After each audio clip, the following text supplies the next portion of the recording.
Rossiyadan O'zbekistonga pul yuborish endi yanada qulay va tushunarli. Anjir Pay moliyaviy ishlaringiz uchun yagona ilova.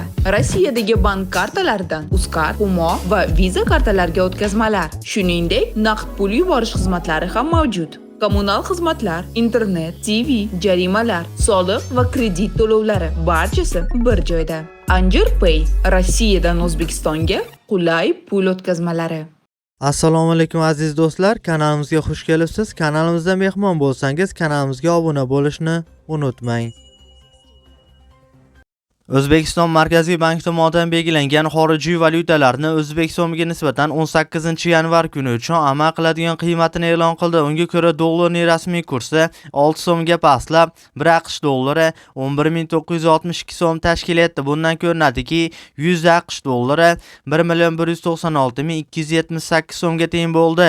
Yevro kursi esa 40,61 so'mga pastlab, 1 yevro 13887 so'm tashkil etdi. Bundan ko'rinadiki, 100 yevro 1,188,759 so'mga teng bo'ldi. Rossiya rubl kursi esa 1 so'mga ko'tarilib, 1 Rossiya rubli 153 so'm tashkil etdi. Bundan ko'rinadiki, 1000 Rossiya rubli 153,940 so'mga teng bo'ldi.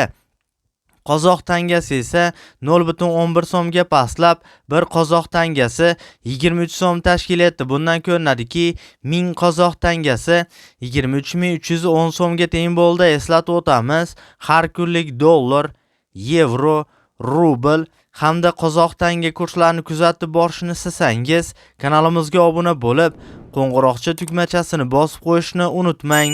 E'tiboringiz uchun kattakon rahmat.